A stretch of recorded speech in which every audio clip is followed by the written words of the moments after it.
Well, good morning, everyone. Have you ever been driving like in the very early morning hours or the late evening hours when you were like the only car on the road, there's no other traffic, and then you come to an intersection and the light is red, right? And so you stop, and most of us understand that the reason for traffic signals is, to control the flow of traffic, of course, and to reduce the risk of accidents in intersections. And so we might look and see there is no traffic, or there is no risk of an accident, and then we would proceed after stopping at the red light. Proceed even though the light is red. Right? Now, we don't say, let's abolish all traffic signals, because sometimes they don't work exactly the way they're intended. Right? And that's kind of what Jesus is getting at in this gospel passage today. Right? Sometimes I think that the law at the time, the religious leaders held the law in such great esteem that there was nothing more important than the law.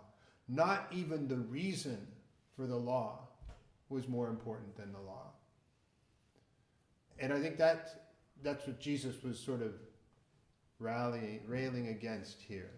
The religious leaders of that day would say, sit at that traffic light, sit at that red light, an hour, 2 hours, 3 hours, whatever it takes, because nothing is more important than the law. Not the reason for the law.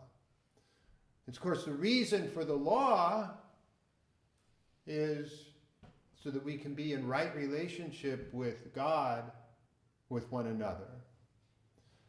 And so Jesus wants us to put that in the right perspective. Begin with the reason. The reason for the law is love.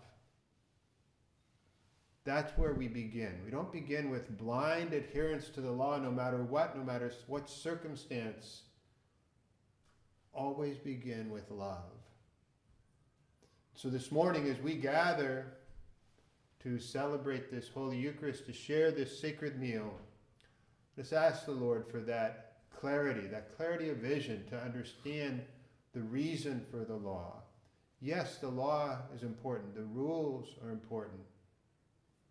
But let's remember the reason and begin first with the reason, which is love.